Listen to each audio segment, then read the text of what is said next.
And I'll say good morning and welcome to today's roundtable. This is the Federal Connect panel. We are very excited. This is a little bit of a different kind of event. It's not a normal webinar where we're going to go through slides and kind of teach out about a specific concept. This is an opportunity to really sit down and get to know some of these federal agency small business representatives here. So I want to talk about who we have and how the event's going to go. But first, I want to just give a very short introduction to our program, who are the hosts for today. So we are Norcal APEX Accelerator. We're one of 96 centers across the country. We are nonprofit centers with various different hosts. As you can see, there's several just in California alone. And we are federally funded nonprofit organizations that are here to support businesses trying to get into the government marketplace or step up their game in the government marketplace. Really, anything related to government contracting and procurement is something we can help with. So we focus on small businesses, and we offer our services in a variety of different ways. So I'll talk about that in a second. But real briefly, we don't charge anything for any of our services. So because we are grant-funded nonprofits, we can offer our services for free. So we're really excited about kind of helping people's tax dollars come back in their pocket so you can be competitive. And so there's a lot of technical elements of selling your goods and services to the government, and that's what we're here to do. In FY21, the Apex Accelerators on the whole, all 96 centers across the country served over 56,000 clients and helped them win more than 24 billion with a B in government contracts and subcontracts. So we're really excited about that kind of economic impact. We've got our own slice of that here in the NorCal. The way the centers work is they cover geographic areas. So if you have a business located in one of these counties, then you're in our jurisdiction. But like as you see in the previous slide, there's several different Apex accelerators just in California. So this is our slice of the map here. You can see the blue counties here, basically all the Bay Area, up the coast, Trinity, Siskiyou, and Shasta as well. And the red star is where our host center is at the Cal Poly Humboldt campus. So like I said, there's that economic impact of all 96 centers. Our slice of that in FY21 was almost $1 billion. So that's pretty healthy given that there's 96 centers, 900 million in contracts and subcontracts. So we're pretty passionate about what we do. And the way we do it is with 3 basic core services. We have one-on-one counseling. So I myself am a procurement specialist. So I spend my days meeting with small businesses and kind of coaching them and walking them through different processes, Zoom calls, phone calls, emails, things like that. And really just about any topic related to government contracting is something we can focus on. We don't do general business assistance. We don't do any of the work for you. We don't do loans and financing and things like that. But cradle to grave for procurement, that's what we're here for. We have a custom bid matching tool we can set up for you. It's called mybidmatch.com. It's through our client record management system. And basically what it'll do is it'll go out on the internet and a lot of different bid databases that host federal, state, and even a lot of local live bid opportunities that are posted. And it'll aggregate ones that match keywords that you work out with your procurement specialist. And then it'll send one email to your inbox every day with a list if there are any matches. So we offer it to our clients for free. So if you're already a client of ours, go ahead and talk to your procurement specialist about that. Or go ahead and apply. And as you know, because you're joining today, we offer resources and trainings. So this is an example of a webinar we're putting on. We put them on all the time. If you go to our website and click on trainings and past webinars, you'll find an archive of 6 years of YouTube recordings of different webinars we've done on all kinds of topics. A lot of it's focused on California-based businesses, a lot of it's federal, you name it. So with no further ado, that's our little pitch. I'll go ahead and get started here with some introductions. Once again, my name is James Forrest. I'm a procurement specialist with Norcal APEX Accelerator. I'm the moderator, but really the meat of this event is these kind folks who have dedicated their time to be here for you and for us. And so we have Christine Monroe. So these are all agency small business professionals of various kinds. So we have Christine Monroe from NASA, Vernon Simpkins from the Army Corps of Engineers, Jacqueline Henley from the Beale Air Force Base. Cynthia Littlejohn, I believe, is having some trouble joining, but Cynthia may be here also from Travis Air Force Base, and Kristen Ingebrigtsen from the DMEA. So we're going to talk to all of them, and we're going to give them a little bit of time right now to just introduce themselves. So why don't we start off with Christine Monroe? You want to just talk a little bit about your role. Hello, my name is Christine Monroe, and I am a small business specialist for NASA Ames, located in Northern California, and NASA Armstrong, located in Southern California. NASA has 10 centers, and we also have an ITPO, NASA Shared Center, and a NASA Office of Jet Propulsion Lab Management and Oversight. And at both of those centers, one of the things that we do at NASA Armstrong is it's a flight research center. And so we do a lot of flight work there. And at Ames, we do a lot of R&D and also aerospace and defense, chemicals, construction, environmental services, and equipment. The top NACE codes for my centers are 488190, 541-715, and 236-220. And I look forward to talking to you all today. Thank you. Thanks, Christine. And Vernon, do you want to introduce yourself and your organization and kind of some of the few top things that you procure? Yeah, good morning, everyone. Let's see if I could do better than servicing my areas better than Christine Monroe. We have over 1,100 team members, and we service 11 million people.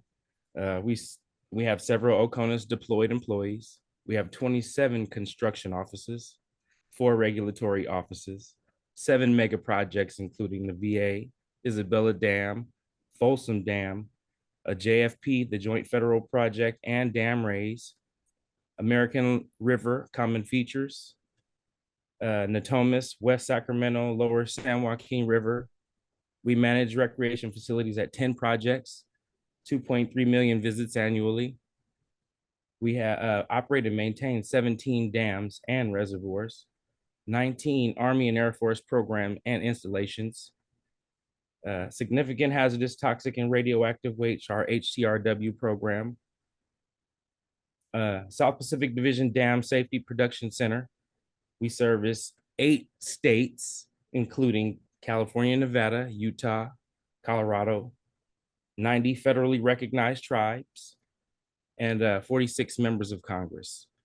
And what we buy is construction services, MilCon, civil services are like janitorial facilities.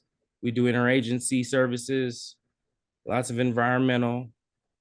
And I look forward to hearing how I can help you guys get some of this work. Thank you. Thank you, Vernon. Appreciate that. All right. Jacqueline Henley from the Beale Air Force Base. You want to take it away? Hi, I'm Jacqueline Henley, the Director of Business Operations at Beale Air Force Base, and also the part-time small business professional, so it's not a full-time job for me here at Beale Air Force Base. We have several categories that we work with. I will provide the next category for you all. So we do construction, which is category 23, healthcare, category 62, administrative and support waste management and remediation services, which is category 56. We do professional and scientific and technical services, which is category 54. So we do various categories or NAICS code categories among Beale Air Force Base. We're not as, we have Air Force bases all over the United States and OCONUS, so we don't have as much outreach as, say, Vernon and Christine there, but we are here locally, of course. We do about 90 million to 98 million a year. And our primary focus, our number one focus is construction. That's all I have. Thanks, Jacqueline. Yeah, construction's a big one. I don't believe Cynthia Littlejohn is here just yet, so I think we'll skip Cynthia for now, and we'll hand things over to Kristen Ingebretson. All right, good pronunciation. You're finally getting it, James. We've done a few together. And good morning, and thank you to you and Amanda for putting this together this morning. As James said, my name is Kristen Ingebretson, and the component or activity I work for is the Defense Microelectronics activity, so referred to as DMEA. Government, we're going to throw a lot of acronyms at you, right? I'll try to spell them all out, but if I forget something, just put it in Q&A and I can let you know what it means. So my official title is I am the DoD, or Department of Defense, Office of Small Business Programs, or OSBP, Component Director for DMEA. I sometimes just go by SBO Chief. It's easier, it's shorter. I have about 17 years of experience in federal government contracting in the small business area. I worked for the Small Business Administration in the Sacramento District Office for about 12 to 13 years. I was what they call a business opportunity specialist. So I did business development for 8A companies. And I don't know if you know anything about that, but I'm sure the Apex has some courses on that you could learn more about it, or go to the SBA's website. After leaving SBA and right during the pandemic, I went to the Bureau of Reclamation, California Great Basin region. And I was only there for about 18 months. I was their small business specialist and also a procurement analyst. And I have been in my current role for about 2.5 years with DMEA. I have a very small office. It is just me. And I'm fortunate enough to have a SIBR sitter, and I'll spell that out for you, program manager, because I could not do it all on my own. So SIBR sitter, if you've never heard of it, is the Small Business Innovation Research and Small Business Technology Transfer Programs. They are managed by the SBA, and agencies with a certain budget, extramural budget, we actually fall under DoD for that extramural budget, are required to participate in these programs. So we participate in both SIBR and SITR along with about 13 other DoD agencies. And then there's some other civilian agencies as well as NASA that participates. So that is my office of two. We are strong and mighty, as is our activity or agency. We have less than 200 folks. We are small, we are agile. Our personnel consists of operations folks, support folks, and then we have a number of engineers that are actually doing the hands-on work. So what is that work? Our mission is to deliver microelectronics solutions for the DoD, microelectronics, AKA semiconductor area. So we're in that space. And again, it's our government employees that are doing the work. We have in-house engineering teams that custom develop and deliver leading edge technical solutions through microelectronics research design. They do prototypes, product support. Our folks address low volume, legacy, or obsolete technologies, and they do that through reverse engineering. And that's actually where DMEA began, was with the reverse engineering, and we've progressed from there, where we actually have a fab and a lab, and we are pivoting. And these are all words that I've got them written down here, right? I'm not a technical person. I work with a lot of technical folks. But we're pivoting. If you know anything about the semiconductor business, we used to use silicon as the substrate. We're moving to silicon carbide, and that's going to be exciting in the next few years out. So we will be refurbishing our lab and our fab. So look for those opportunities on sam.gov again in the years going out. Let's see, we are located in Sacramento, California. If you know where the former McClellan Air Force Base is, we're on the backside of that. And yeah, enough about that. So what we procure pretty regularly is research and development or technology, and most of that is done through the Sitter program I mentioned. And the NAICS code that we use for that predominantly is 541715. If you are in the R&D space, I encourage you to look into Sitter and specifically with DoD agencies. And Amanda's going to drop my small business program guide into either the chat or the Q&A, probably the chat. And you can take a look at a little bit more about Sitter, and there's a link there to go learn about the DoD programs.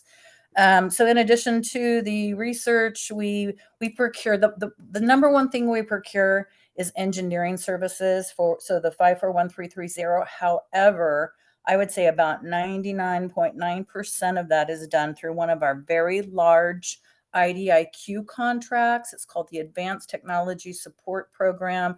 It's in its fifth iteration. Fifth iteration. It will be up for reaward in March of 2026. We currently have all large defense contractors. I'll just name a couple: BAE, Lockheed Martin, Boeing. There's about 8 of them, and again, we'll be up for recompete. What the contract provides is electronics and semiconductor related device manufacturing, IT related supplies and services. Actually, no, that's not what that's not what ATSP provides. I'll talk about that in a second. But I want to encourage you when I do talk about it further, when it comes up for recompete, if a small business can do it with a team of other small businesses or even a sub to a large, we'll definitely consider awarding to a small business. The other things we procure, semiconductor related device manufacturing. So the next code for that is going to be 334413. We do, as many agencies, federal agencies, procure IT related supplies and services. So those kind of run the gamut for NAICS codes. 513210 would be software and software services. 541513 and 19 for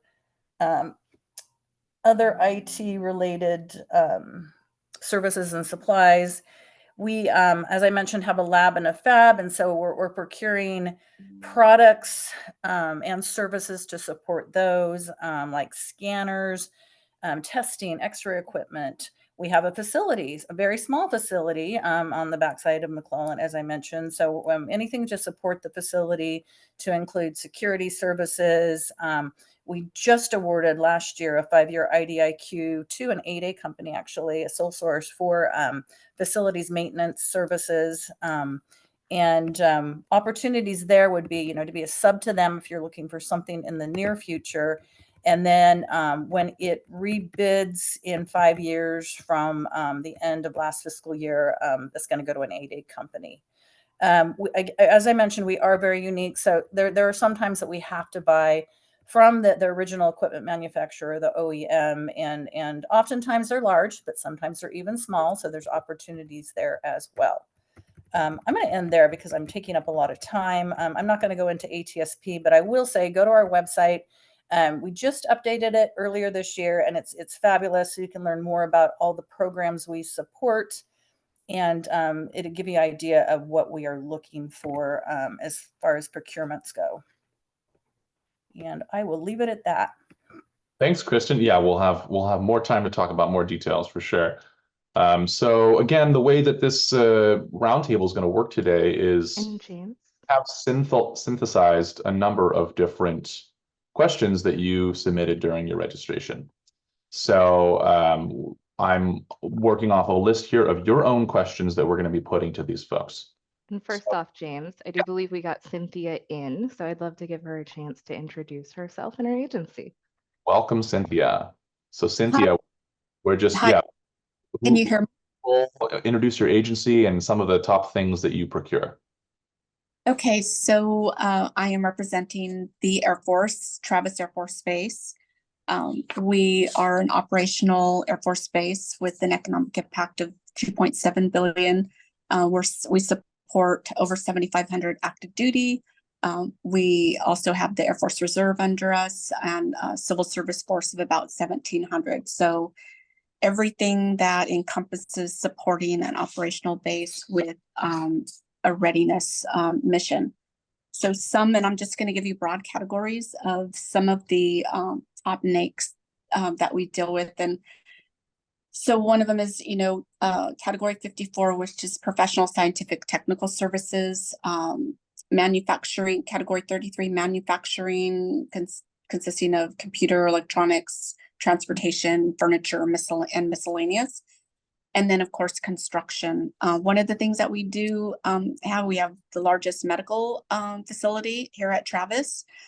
So a large, that does fall under DHA. So that takes a huge chunk of our portfolio and also our small business.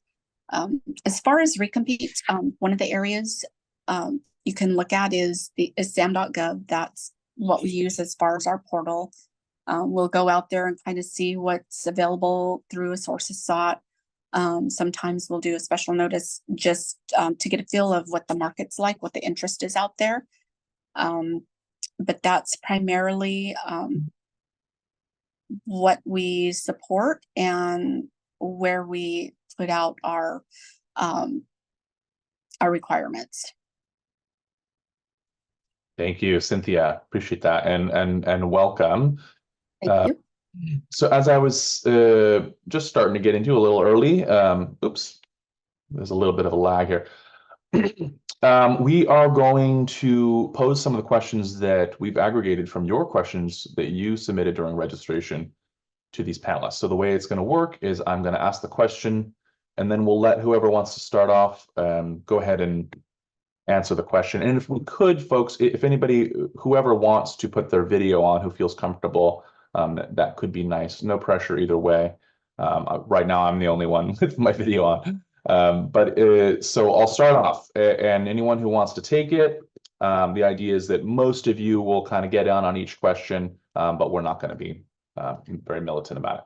So we've talked about what your agency procures, but how does your agency procure? So if anyone wants to chip in on how you procure, so for instance, what kind of contract vehicles do you use most often? Which is a lot of people who are just getting into government contracting may not be aware of the importance of contract vehicles and being aware of how an agency procures what they procure. A lot of stuff you might not find on SAM.gov. So here at Bill Air Force Base, we procure various ways. We do open market, GSA, mandatory sources, Ability One, DoD enterprise-wide contracts, and we mostly do C-type firm fixed price contracts. We don't do any cost type contracts, and we do a lot of IDIQs, with the task orders and delivery orders and things like that. Over. Yeah, this is Kristen from DMEA. We do a lot of the things that Jacqueline just mentioned, although on a much smaller scale. I do want to mention again, as I previously did about our ATSP support program, Advanced Technology Support Program. That's that large 10-year IDIQ. It's got a value of a ceiling of 17.5 million, so rather large. Again, coming up for re-award in 2026, March 31st of 2026. So look to that. You don't have to be a large defense contractor, even though that's who has the awards right now. And I would suggest looking at sam.gov. That's where we post everything, just like most agencies.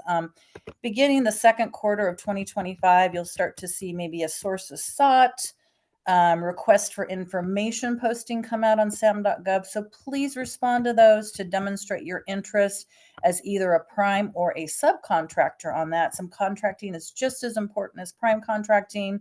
And you may find a lot of opportunities in the subcontractor space versus the prime, especially if you're just starting out.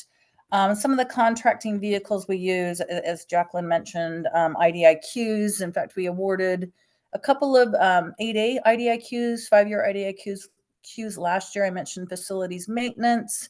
And it was actually awarded 27th of September, 2023. So 11th hour, end of the fiscal year, which if you don't know, ends for the federal government on 30 September. We also have an 8A competitive 5-year IDIQ for our financial management, accounting, auditing, system support, and sustainment services. Our security services are also provided by an 8A contractor, which was awarded in 2022. We also use blanket purchase agreements. We did one recently for, we have 3 small businesses that were awarded for printed circuit boards in support of our microelectronics. And a lot of our COTS, or commercial off-the-shelf IT supply and service procurements, we're required, it's mandatory for us to look at DoD's Enterprise Software Initiative, or ESI. So our contracting officers must go there first to look. Under ESI, there's a contracting vehicle. It's actually NASA SOUP. And don't ask me what SOUP stands for. I'm sure Kristen could tell you. And Army Chess. And Chess is another acronym. Can't tell you what it stands for. I should have had that written out. But both of those are under the DoD ESI, and we utilize those very heavily. And there are a lot of small businesses in small businesses and then socioeconomic categories that participate on those vehicles. And we're very successful at awarding and setting aside for those small businesses and socioeconomic categories. If we can't find what we need, and we're talking IT, on those vehicles, then of course we're going to go to GSA, all mandatory sources, right? Can't find it there, then we're going to go open market, and we're going to post there on sam.gov. Over. And this is Christine. I did want to chime in. We do purchase everything that Jacqueline and Kristen mentioned. The other thing that we do at NASA is we do cost contracts. Another website that we have that we utilize to procure things is on NASA Inspires. I'll put it in the chat in a few minutes. And the last thing I wanted to mention is that all of our simplified acquisitions are purchased at the NASA Shared Service Center. And for NASA also, for all of our IT requirements, they're purchased at the NASA ITPO office. So my office doesn't procure either of those. And I did drop in the chat what NASA SOUP stands for. So if you have any other questions, let me know. Great. Yeah. Sorry, I am the exact same as everyone else here. We purchase the exact same things, the same vehicles, MATOX, SATOX, GSA schedules. I rely heavy on small business set-aside programs, our IDIQs, our C-types. We don't do cost contracts. And yeah, we use our mandatory sources.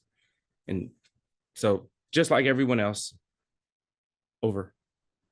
And if I could request of the presenters, when you throw out terms like IDIQ and things like that, if you could just let's assume as little knowledge from the audience as possible. So an IDIQ is an indefinite delivery, indefinite quantity contract. It's a fixed term contract where the government might not know exactly how much they need to procure above a certain threshold. So it allows some flexibility for the government to make purchases from vendors where they don't have to specify down to the line item ahead of time. Thanks, James. Yep. Absolutely. All right, Jacqueline, Cynthia, either of you want to jump in? So from Travis, we do the exact everything that was listed prior. With the exception of cost contracts, we have branched out to do some non-FAR based with other transaction agreements. And we too have had some exposure with SIBR and SITR type actions as well. And SIBR and SITR is the Small Business Innovation Research Grant. Correct. And STTR, you might also hear them called SBIR, STTR, is a Small Business Technology Transfer Programs. Sure. Right. And just to clarify, James, this is Kristen. The DoD anyway, we do that via competitive contracts. We don't use grants, but other agencies may. Great. Thank you. All right. Anyone else want to jump on that? Should we move to the next question? All right, so we've already dipped into this a little bit, and it is related to what kind of contract vehicles you use. But where can folks find opportunities? Where can they find forecasts? And then how can they use these forecasts? So that's one of the nice things about federal government is you do have pretty good forecasting. And if you would please share. You have forecasting web pages. You could share those in the chat. James, I did want to add that NASA, in addition to having the NASA acquisition forecast, we do have a mobile app, and we also have active contract listings. So I know Amanda's going to drop that information in the chat. Great. Thank you so much, Christine. All right. So as far as forecasts and where to find opportunities, who wants to start us off here? I can. This is Vernon Simpkins, Corps of Engineers. I represent San Francisco District and Sacramento District. So on each web page, I'm going to drop in the chat here in a moment. You can find updated forecasts. I'm working on fourth quarter at this time. It should be up and running by July 1st, the beginning of the fourth quarter. Yeah, San Francisco and Sacramento districts. I'll send those in the chat. Over. Hey, this is Kristen, and I mentioned earlier we post all of our opportunities on sam.gov. As far as our annual forecast goes, I do maintain one. We keep it a little close to the vest. So if you'd like a copy, please email me.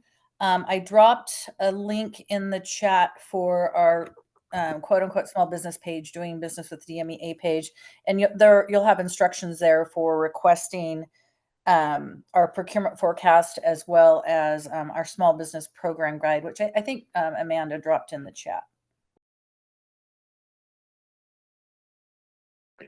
This is Jacqueline Henley. Now, we don't have a website or link for a posted forecast. We do have one for upcoming FY 25, specifically for construction. However, we do post on sam.gov, whether it be sources sought, requests for information, RFIs, for any upcoming requirements we have. We also do draft requests for proposals, RFQs. So we do put it out there. We're starting up a Bill Connect.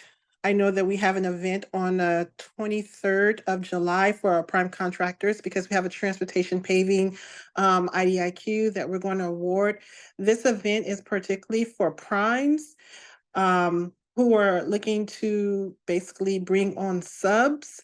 So we have a huge MATOC contract with a ceiling of 500 million that we're going to be awarding here shortly. And I know that those primes are also going to be looking for subs. So if once we have the itinerary and everything set up, because we're working with local business, we're working with Yuba Sutter locally to get a hold of some of our local vendors and things like that, I can give that information to my small business professional partners and get it out to others.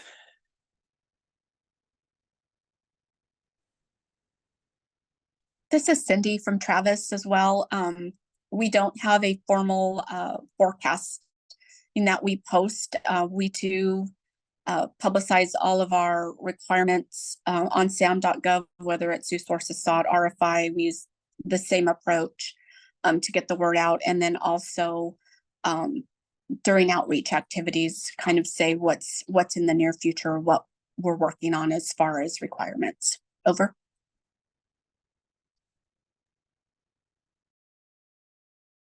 I like the radio etiquette. Over. Anyone else want to take this, or I think we got everyone? All right. And so I'll keep going through the questions that folks submitted ahead of time. And I just want to remind folks, we get a lot of activity in the chat, people asking questions.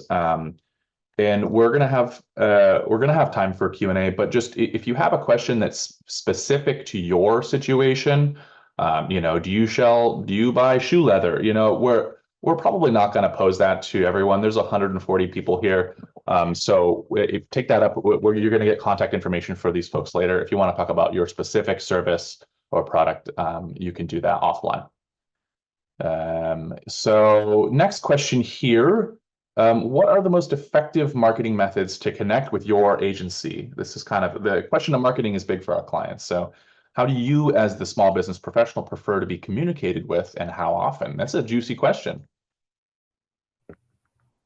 I'll go first if nobody else minds. This is Kristen from DMEA. So this applies to DMEA and I would say a lot of other agencies. Do your research first about the agencies that you want to target, right? Not DMEA doesn't buy everything. I don't want you to waste your time. I don't want to waste my time. If you approach me and you offer something that we don't procure. So do your due diligence, go to agencies, go to DMEA's website. I put a link to the Doing Business with DMEA page in the chat so you can get to, you know, our website and just kind of look around in there, understand our mission, and you know, get a copy of the forecast, send me an email. I will send you a copy of our forecast. Look to see what we procured in the past, our historical procurements. And there's a couple of databases, websites I like. One is Federal Procurement Data System, or fpds.gov will get you there, Federal Procurement Data System. And then, of course, sam.gov also has a data portal, for lack of a better term. So you can get, and actually it's going to be the same information. FPDS is going to feed that SAM information. So you can learn or look to see what we procured in the past. And if it's something that you offer, then definitely how I like to be approached is reach out to me via email first, because a lot of us work at home, and send me your company's capability statement, which some people call it a line card. It's kind of like your company brochure. And if you don't have one that's customized to federal agencies, get with the Norcal APEX Accelerator and they can help you create one. You can also Google capability statement for the industry you're in and come up with some good ideas. So send those to me. And our internal process is I'm the gateway. So send me your information. And I will send that to DMEA stakeholders and decision makers. So remember the engineers, our in-house engineers I talked about, you know, the program managers as well. I will funnel it to them as well as our contracting staff for their consideration. And if, you know, they're interested, they may ask for a capabilities briefing, and that would be done through me. And then what I ultimately do is save them in DMEA's vendor database so that those very people that I talked about, the program managers and contracting, can utilize it when they're doing their market research. I do want to foot stomp on something here. We post RFIs, requests for information and sources sought notices on sam.gov. Please, please, please, and this would be for any agencies that agency that you're targeting, respond to those. Those are our contracting staff doing market research to see if they get enough responsible, capable, able small businesses in whatever category, socioeconomic category, or, you know, just small business. If they get 2 or more that respond to those, then they can set that requirement aside for either small business, 100% small business set aside, or for one of the socioeconomic categories. So super important, respond to those. All right. I can go next. This is Christine from NASA. We have a NASA acquisition forecast, and the good thing about ours is you can sort it by your NAICS code and also by your year. So for example, this year we're currently in FY 2024. So you can sort it by then to see if there's any upcoming requirements. We also have an Appendix A, so you can see how we're buying things because we've done a lot of regionalizing and agency-wide contracts. We also have an active contract list where you can look to see in different areas, like for engineering, IT services, or admin, to see what current NAES codes we currently have, who the incumbent is. And we also have a NASA vendor database where you can register your company. And lastly, the NASA mobile app. I agree with Kristen, sorry, that you do need to do your homework. Another website that I wanted to mention is spending.gov. That's another website to see. And also to just make sure that when you're reaching out to us, that you make sure that it's something that we actually buy. And I know within the group that we have here and a few others, we do share that information cross agencies so that you can see if somebody else is in need of what you're selling. So, but prior to meeting with me, I usually ask that people fill out some slides, and in there you'll give me information about your company, what upcoming requirement you're interested in, and your contracts that you have previously worked on, so that I can schedule a meeting with my technical community and COs to see if that's a fit. Thank you.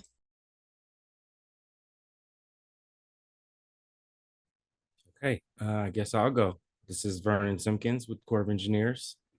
If you would like to find some work for us in SAM, you can look us up under our code, actually, if you want to drill down. It's W91238. And I'll put that in the chat also. And for work for San Francisco district, you could find it in SAM under W912 P912P7. Yeah. And I believe if you're looking for just work for DOD in SAM, there's a code, I think it's 9700.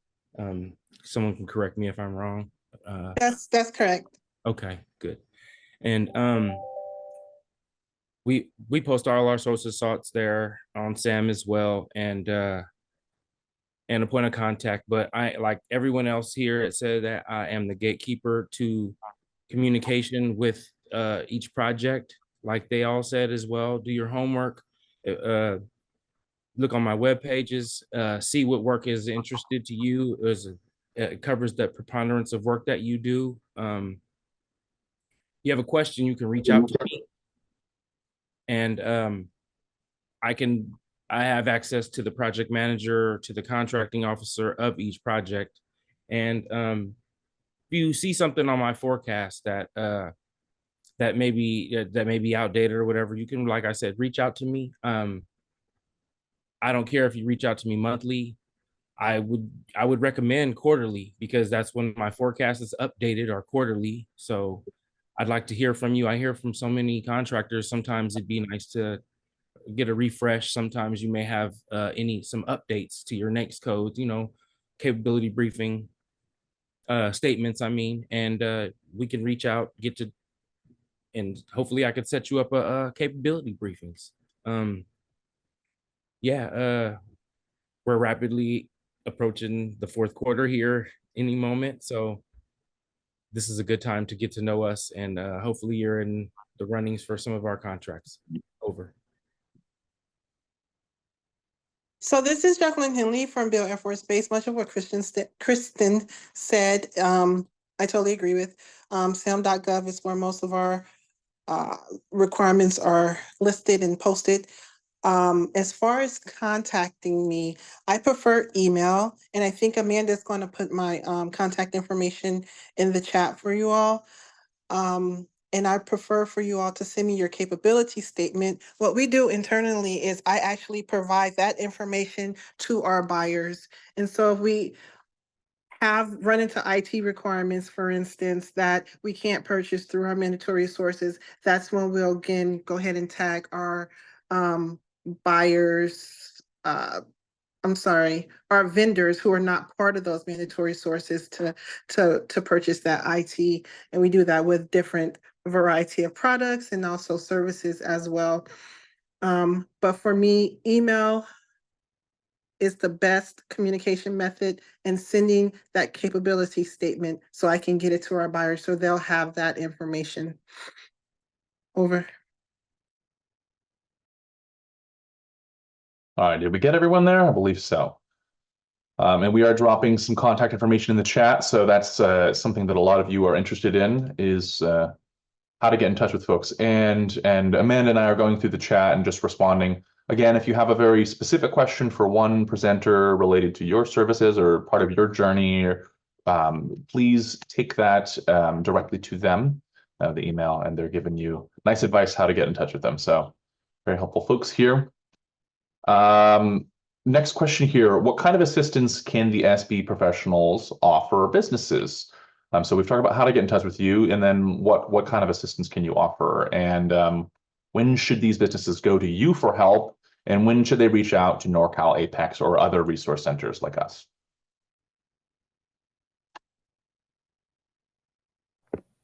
This is Kristen from DMEA. So small businesses can reach out to me at any time. And again, I prefer email. That's the best way to reach me. And then, we could have a virtual meeting or a telephone conversation from there. But if you're interested in doing business with DMEA, that would be a reason to reach out to me. Or, I've been in the small business arena for a long time. So general information about small business programs, I can provide you with some preliminary information. And then if you need ongoing support, that's when I'd refer you to the APEX Accelerator. And if you reach out to me and you're in, say, like the startup phase of your business, I may refer you to the SBA or one of their resource partners. They have many, and just like the APEX Accelerators, they offer their assistance at no cost. Some of them are the Small Business Development Center, SBDC, SCORE. Acronym doesn't stand for anything, but you can just look up score.org. They have a Women's Business Center and a Veteran Business Outreach Center. So they can help you kind of start and grow. And then when you want to, if you're not ready yet to get into federal or even local government or state government contracting, go to them first. And then when you are ready for that, then APEX Accelerator is your go-to for that. Over.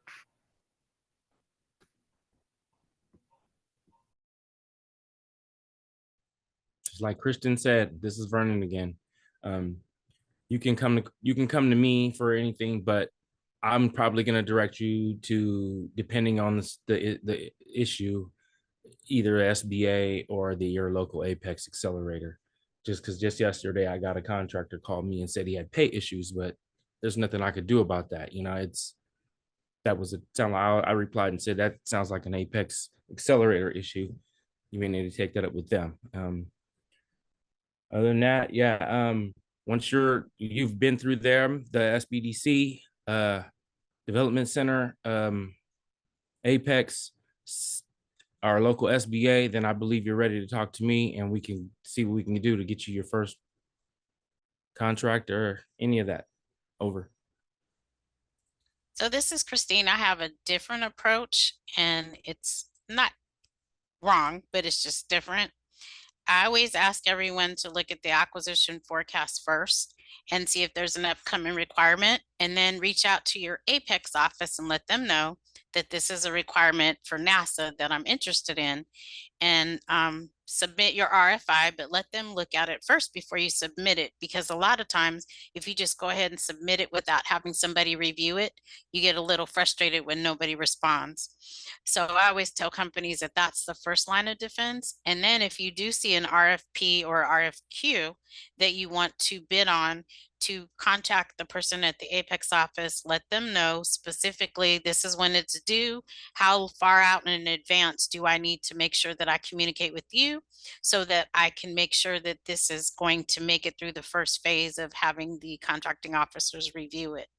It's always a good idea to do that first, just to make sure you understand how to work with NASA, because I know we are a big agency, and also I know that Amanda is familiar with the fact that my office doesn't do IT or simplified acquisitions. So I know when people call me that they didn't talk to Amanda. So that's one of the things I did want to share. I like her approach. Hi, this is Cindy from Travis. So I can be contacted at any time as well, but I would also direct you to starting off with the APEX. I think they have a great variation of resources that can assist you and get you started and set you up for success and connect you with requirements at our base, and then take you from there as far as working with us in our requirements and connecting you with the mission partner to make sure that what you're interested is something that we have an actual requirement for. Over. This is Jacqueline Henley from Bill Air Force Base. To piggyback off of everyone else, absolutely. I would first, once you contact me and you ask me questions, maybe you'll ask me questions about what systems should you be familiar with and how could you get access to those systems, such as sam.gov. You know, setting up your I can't call the code right now. My mind just went blank. But how do you get access to sam.gov and get through that process? I may direct you to some websites that can help you get set up through there. How do you, what is PI? How does the government use PI? I will offer a little bit more information based on the experiences I've had in the past with contractors, because if you happen to apply for a contract, you don't have a PI account, then you can't get paid. If you don't have the proper information in sim.gov, then you can't take advantage of certain opportunities there. So I'll give you a little bit more information. And once I've expended the information that I have, I will then direct you to an APEX Accelerator or direct you to SBA. So I try to give as much information that I can that's correct and accurate. And then once I've expended that information, then I'll direct you further to others who can help you out, hopefully. And you can reach me at any time. There's been instances where we've had folks come and show their capabilities off to us if it was a requirement that we needed, or even if it wasn't, because you never know what you're going to need in the future. And also people who are just starting up and wanted to have a sit-down meeting with me at the base, and I provided the information as I spoke about previously. And so I have no problem doing that. I'm not in the office 5 days a week. I'm there at least 2 to 3 days a week. So I am available. And that's all I have. Over. I did want to add one thing. You can reach out to me also, but I was just giving you some suggestions as to how to make sure that the process is working for you. Great. All right. Thank you so much. That was really helpful. So this is a good question here. What are your small business spending goals? And we're getting a lot of questions about certifications and specifics in the chats. So what kind of certifications do businesses need to help you meet those goals? And are there opportunities outside of these goals, and how competitive are these? So if you could just kind of answer it how you'd like, but how does certifications fit in with your spending goals and all of that? This is Kristen. I'll go first. So I just want to throw this out there. Keep in mind, agency goals and SBA statutory goals aren't always the same. So if you're not familiar with SBA statutory goals, it's 23% should be awarded to small businesses as prime contracts. From there, they've been doing increases. So down from there, woman-owned is still 3%. Small disadvantaged business, which includes the 8A program, that is increasing. It's currently 13%. Next year, it'll be 15%. SDV OSB, a service disabled veteran-owned small business, is now up to 5%. That just increased. And then Hub Zone, which stands for Historically Underutilized Business Zone, owned businesses, is at 3% as well. So those are statutory goals, but not every agency does not have to adhere to that. And for DMEA, in our case, I mentioned how small we are. We have such a unique mission. And we've got that really large ATSP contract. About 80% of our budget goes to that. And so for us, they're much smaller than that, much smaller. But we negotiate those goals with the DoD OSBP program office every year. And those are, again, set by so that we can provide small businesses with maximum opportunity with us to win those prime contracts, and you know, our procurement needs for every year. So ours are very low. Everybody else's are going to be different. Some agencies, when I used to work for BOR, they strive for a much higher goal than the ones that I just told you about. So small businesses should work with their APEX Accelerator, Norcal APEX, if that is your accelerator, and I'm assuming it is because you're on the line today, to see if you're eligible for the different SBA socioeconomic category certifications. So the woman-owned, the 8A I mentioned, service-disabled, veteran-owned small business, and HUD zone. You've got to be eligible. Make sure you are before you spend the time applying. And I mentioned the SDB goal, small disadvantaged business goal. Please, please, please determine if you're eligible for that. That goal is increasing, as I said, to 15% next year. It's a hard goal for us to meet because of the increase, but you can self-certify in SAM.gov as an SDB if you meet the eligibility requirement. So please do that to help us federal agencies meet that SDB goal. I know DoD fell slightly short last year. That was the only goal. Another goal that's hard for a lot of agencies to include DMEA to meet is the hub zone goal. Again, you've got to be eligible. You can't just go out and say, I want this certification and that certification. There are eligibility criteria for each of those. So have the APEX help you to determine if you are, and then go through the application process. But what I want to say about certifications, it does help us meet our goals, but we're still going to, when our contracting officers, program managers are doing their market research, they're still going to go with the companies that have the most expertise, that are, you know, the ability to do the work. We're not going to say, oh, this, you know, we need to meet this goal, hub zone goal, for example. So we're just going to select any hub zone. No, you've got to be a business that is capable. And I go back to that, you know, looking for 2 capable small businesses. If we can find 2 in small business or any of the other socioeconomic categories, then we're going to set it aside. So that's why those are important to help us meet our goals, and to level the playing field for all the small businesses that are in those categories. Over. This is Jackie from Bill Air Force Base.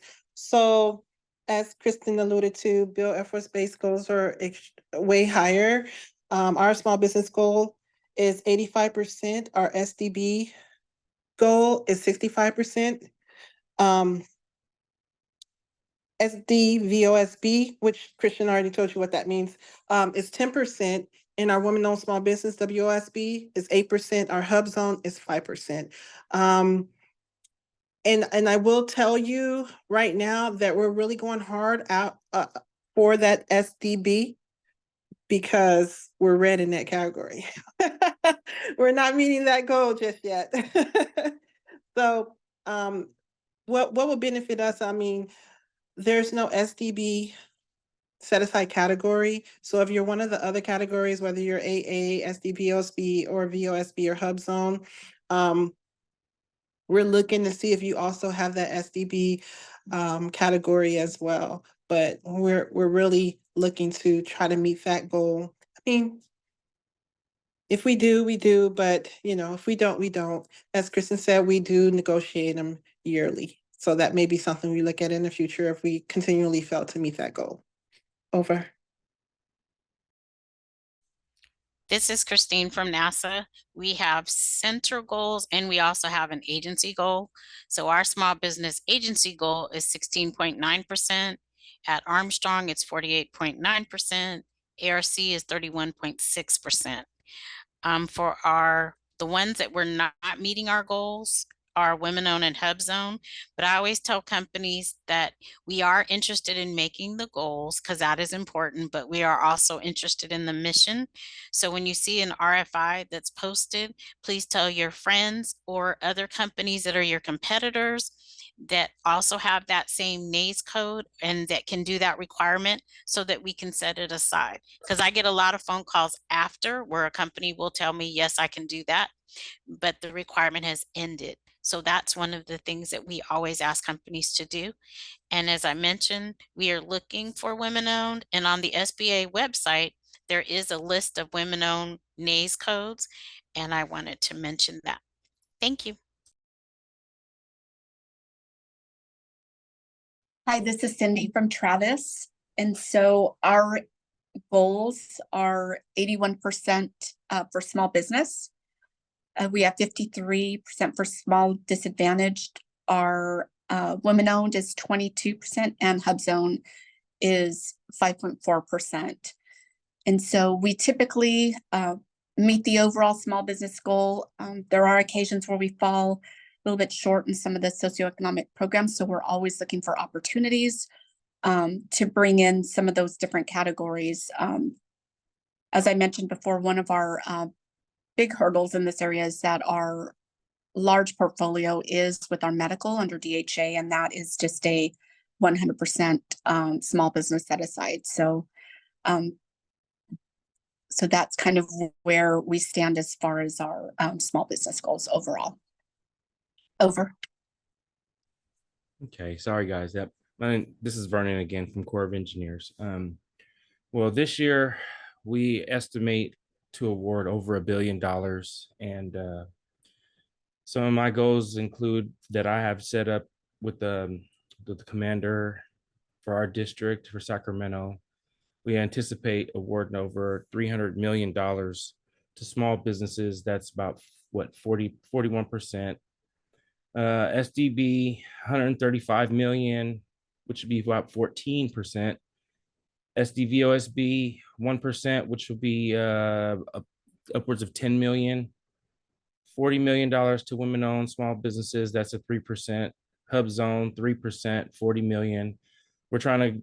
I'm doing as best I can to outreach in some of these categories that we fall short with. There's just not much in industry that we need for women-owned businesses, construction, stuff like that. I do my best to try to set up any outreach or whatever I can be as strategic as possible to meet our goals. But we're already at the end here. So looking to next year, some of these projects may move on to 25. And I anticipate Corps of Engineers Sacramento district alone awarding upwards of $1.7 billion in 25. So those goals, I'm gonna maybe go over them since we have new, I believe the one of the goals are going up. The socioeconomic categories is going up to 15%. Is that the SDB? Correct me if I'm wrong. But yeah, so that's our goals. That's how many dollars I anticipate trying to award to small businesses. And if you would like to know more about some of the getting to know some of these other small businesses in my backyard, you can check my website and our web pages. And I usually post quarterly meetups, government contracting and networking with my local SBA here in Sacramento. Over. Great, thank you so much. So hopefully that kind of satisfies a lot of the questions that we're getting in the chat about certifications here. And just to clarify, any of these certifications, if you have questions about them, please reach out to your APEX. We can help you get certifications. Really, any federal government contracting certification, WOSB, SDVOSB, SDB. By the way, SDB is small disadvantaged business. It's something that if you've done your SAM registration for all awards category, you've probably seen it, but you might not have known that's what you were doing. It's just a question that asks, are you a small disadvantaged business? And this is primarily a minority business development certification. So do check to see if you're eligible for that. The kind of cheat code is that the SDB eligibility criteria are the same as the 8A eligibility criteria. It's just a different certification. Whereas the SDB is super easy to get. You just check a box. 8A is a pretty one of the more advanced certifications with a lot of different requirements. So please talk to your APEX accelerators centers. Again, there's 96 of us across the country. So if some of you are joining from Florida, that's not a problem. But we can help with all kinds of certifications, as well as market research as well. So the questions folks are putting in the chat about, how do we find which agencies are buying flooring material and things like that. We can help you comb through FPDS and things like that. Okay, and we would love to get some advice from each agency rep on how to find success, maybe even told through an actual success story. If you can think of any success stories for clients that you've worked with or vendors that you've worked with, to demonstrate timelines for contract success and the possible hurdles they may experience. So kind of an open-ended question. Take it how you will, but some success stories or some challenges that you've seen vendors face, and whatever you think you could share with us regarding that.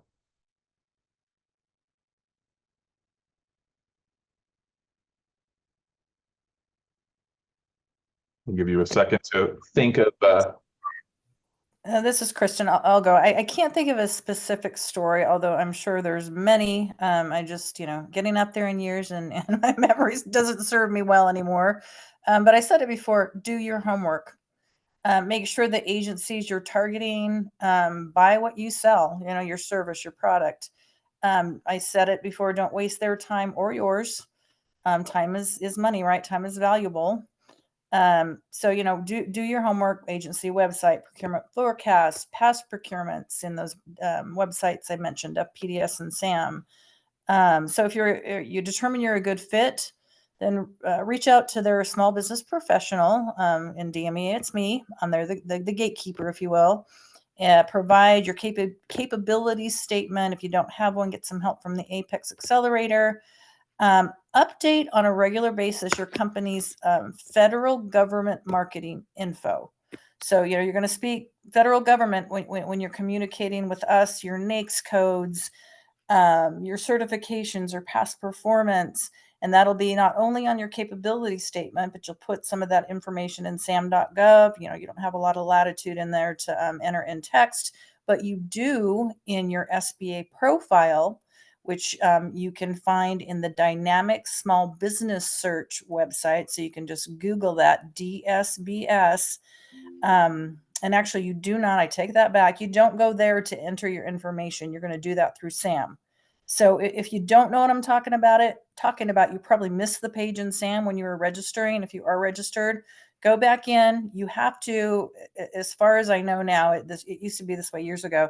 You have to click through every page. You cannot go directly to your SBA profile page. But get to where you can update your SBA profile. You do have to click out of SAM, but it'll keep SAM up. But you will, open a new window in DSBS.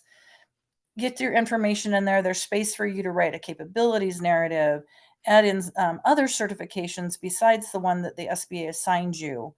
Any licenses, professional licenses you may hold. There's space for past performance record, and it doesn't have to be just with the federal government. It could be with state, with local government, with in the commercial space. Get that all in there. That's a great way to market at no cost to federal agencies, and we are looking in there. We're doing market research using that database. So get that in there, update on a regular basis. I mean, if you've added a new capability, you've just completed a contract, add it in there, add that information to your capability statement and send that information again to the small business professional. Used to say when I worked for the SBA, the advice I would give is be persistent, because you don't want to contact somebody every week. You're going to really start bothering them, but be persistent, not a pest. And so, if you have some good news to share, that would be the best time to reach out to the points of contact of the different agencies that you're marketing. Also, good advice now that, COVID is pretty much done and gone and things are opening back up. Try to get some FaceTime with not only small business professionals, but with stakeholders, decision makers for DMEA. That'd be our engineers. They attend a lot of microelectronics conferences every year, and they actually have booths, and they're meeting with, large, small businesses. They'll pass the small businesses along to me, but government contracting is a big part of it is relationship building. So you got to make that FaceTime, even virtual time, with the people that make the decisions. And if they're hard to get a hold of, again, go through your small business person, and they can hopefully, make the connection for you. Over.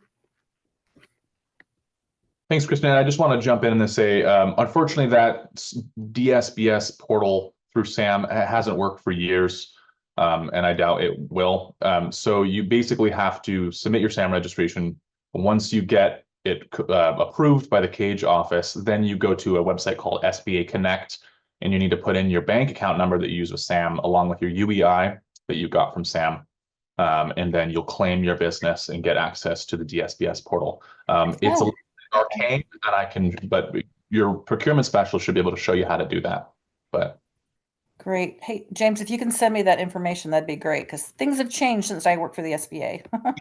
yeah, it just hasn't worked in a long time, but it's not too complicated. It just takes a couple extra steps. I dropped the links in the chat for the DSBS as well as SBA Connect, which is where you can request to access and fill in your DSBS portal. All right, who else wants to respond to this question about challenges and successes that you've seen with your potential? I can go next, James. This is Christine. Thank you. So one of the things I wanted to share is on sam.gov, you can add your company's NAIS code. And so I always tell companies to make sure that you do that. And don't put a specific agency, because if you do, you may miss other opportunities. I had a success story with that where I had mentioned it to someone and they did go to another agency because they had that NAIS code, and they and I researched the information and they did get the award.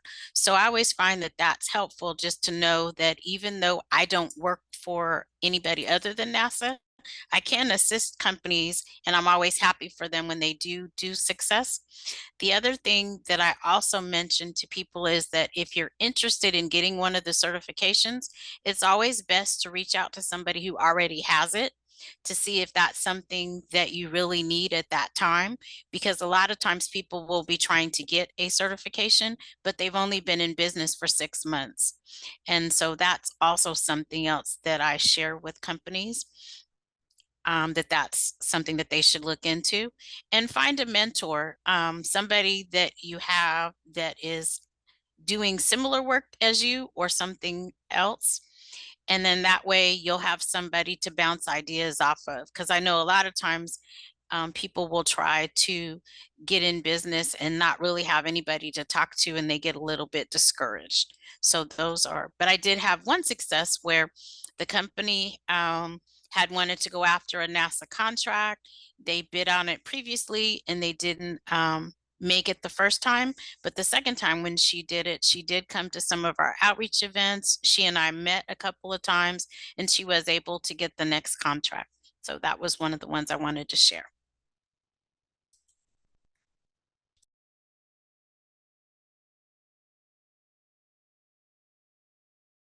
This is Jackie from Bill Air Force Base. I do run into a lot of issues with vendors not having or applying for the SAM registration process, and it stalls. It stalls. They don't get help and everything like that. So I have to try to provide them assistance specifically pertaining to their cage code. You want to make sure you have the right cage code in there.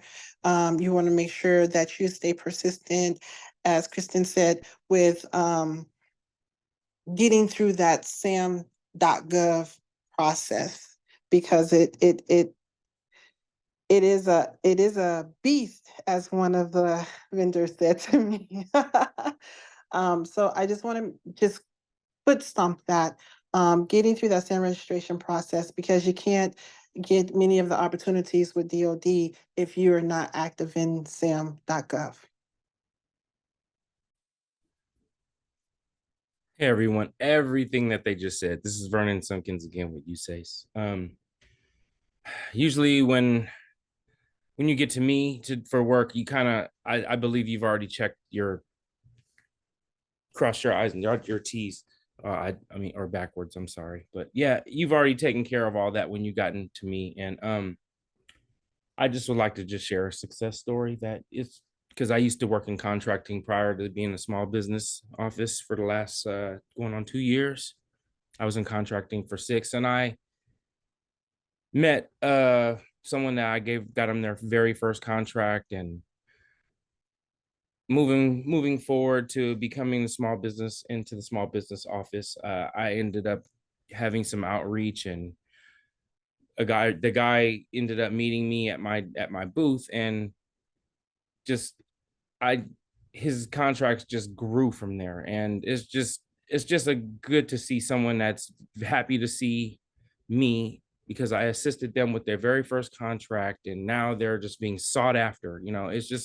I just like seeing that kind of a success story. And he didn't even shake my hand, he hugged me. So I like to see that kind of thing. Over. Thanks, Vernon. Are we missing anyone here? So this is Cindy from Travis, and I would basically just say everything that everybody mentioned, as far as being successful in your endeavors to do business with the government. Look for those opportunities, make sure that your information is correct when you're submitting it out there on sam.gov, and just visit those websites to see what's out there and make sure that it matches the requirements of the agency. Over. Great, thank you. And now we have some time to go over some of the questions that are remaining in the Q&A.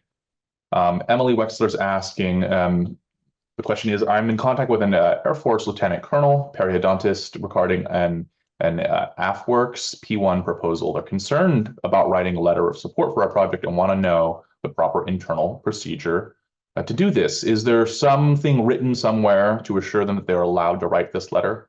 I'm not sure about this question. Do any of you have anything to input for that question? Letters of support for AFWorks proposal? All right, so this is in reference to the SIBR program, right? SIBR sitter program, I'm assuming, because AFWorks, that's what they deal mostly with. With the program, we do accept in our proposals, our SIBR sitter proposals, letters of support, but I would reach out to the point of contact that's listed on the proposal. I'm assuming you're looking at it in DSIP, which is the Defense SIBR Sitter Innovation Portal. Reach out to the TPOC that's listed there, or the program manager for AFWorks, and ask them that question, because it's a little bit different for every even DoD agency. We all manage our own programs slightly different.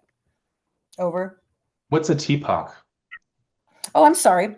That stands for Technical Point of Contact. So for DMEA anyway, it is the engineer, because again, we're small, that actually writes the topic that's submitted for, it's a topic to solve a microelectronic solution within DMEA, posted out there to the DSIP that I mentioned. And we're looking for solutions from small businesses. Phase 1 is going to be a feasibility study, so it's basically a white paper.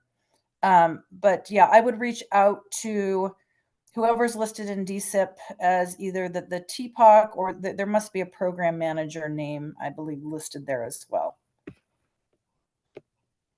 Great. And does another question here, does any of your organizations have BIM requirements for your projects? If yes, how can we identify, network, and partner on those projects? This is a question from Brad Justice.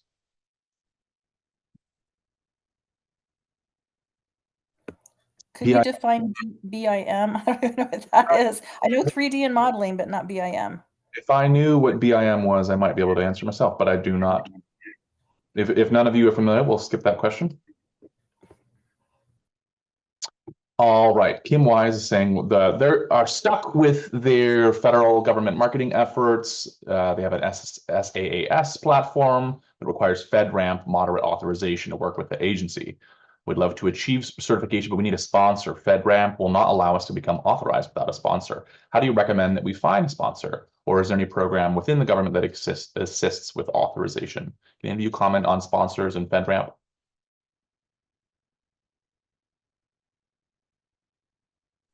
I don't do FedRAMP, but I know NASA SOUP is currently in blackout, but they might go to the NASA SOUP website to see if there's some information there. I can put that in the chat. Sure. Sure, something's better than nothing. All right, great. And here's a question from Luz Padilla. How do we speak to the person in charge of specifying the product to use for an RFQ put out to bid? Yeah, so I guess, I mean, Luz, of course, there's a point of contact on sam.gov, an opportunity, but maybe you mean something else, sort of who's in charge of making the decisions before an opportunity goes out on SAM when it's already specified. Does anyone have any input for that? And one of our panelists, how to get in contact with the stakeholders who are in charge of specifying the product? Yeah, to your point, James, if it's posted on sam.gov, there's always a POC to reach out to, and that's typically a contract specialist or officer. And then through GSA, there should be a point of contact as well, posted on the notice.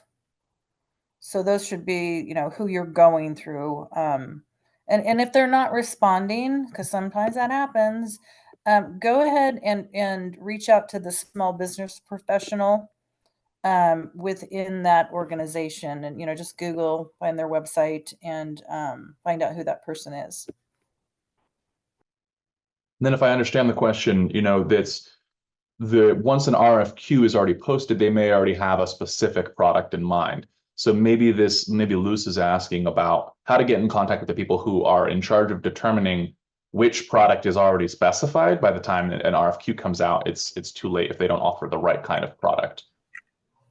Yeah, again, I mean, you need to ask the question at the appropriate time, you know, before the question and answer period is closed, because there is one for businesses to ask questions of the agency. So you just got to make sure that you are asking the questions at the appropriate time. Anyone else have any input on that? How to get in touch with stakeholders before an RFQ comes out, I think, is the question, not after. I know for NASA, we have our acquisition forecast, and as Kristen mentioned, it does have the point of contact listed there. I think a lot of times what happens is companies will see the information when it's in blackout, and you can't respond once it's in blackout. Yeah. And I think maybe I could fill in a little bit here. I think the deeper question is who to market yourself to in order to prospect government contracting opportunities. And that's something the APEX accelerators can help you do market research, trying to find the right stakeholders in government. But certainly small business professionals that you're talking to today are examples of folks that can kind of help orient you in this as well. All right, let's see. James, it looks like somebody has their hand up, but I can't see who it is.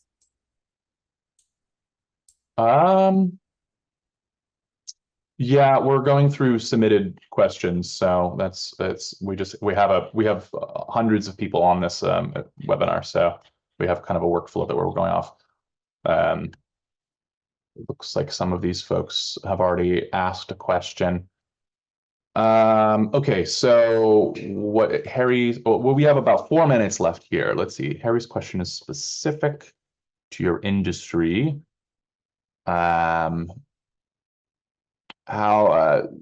Michael Scar is asking, oops, where did it go?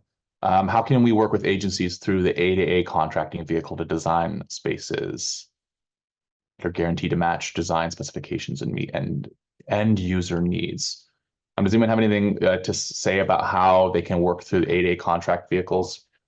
Well, I wanted to ask him what 8A contract vehicle is he specifically on, because he didn't say.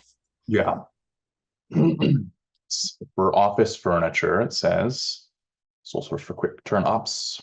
EDW was I wasn't sure if he was on GSA or a different vehicle. That's what I'm asking. right.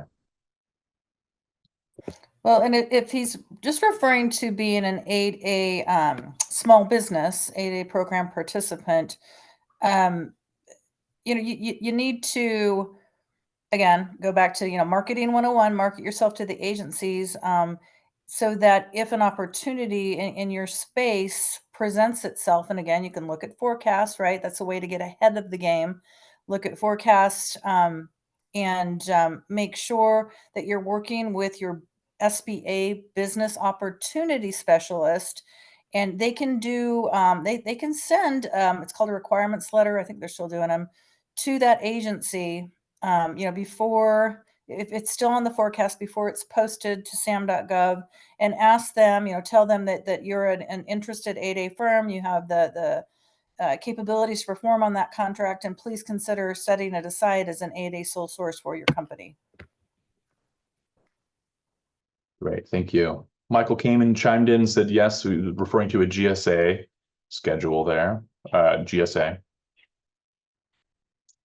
Someone's asking, what is a blackout? Could you specify what a blackout is? Blackout means that the contract has been posted and that proposals are due and that we're no longer taking questions because they're reviewing. Great, thank you. All right, I think that's about all the time we have now. And keep in mind, if your question wasn't answered, you have the contact information for these folks. You're going to get a log of the chat, so you'll be able to get those from there. And Amanda Anderson, our program coordinator, will be handling all of this follow-up material. So thank you so much for joining. Hopefully you got a lot out of this. I certainly did, and I learned a lot myself, and I'm very thankful for all the agency small business professionals who donated their time to come today. Thanks to everyone for joining, and thanks to Amanda for making this all happen. I'll see everyone next time. Bye-bye. Thanks all. Thank you. Bye. Thank you. Thank you. Bye. Thank you. Bye. Email me if you need anything, guys. This is Vernon. Thanks, Amanda. Have a good day, everybody.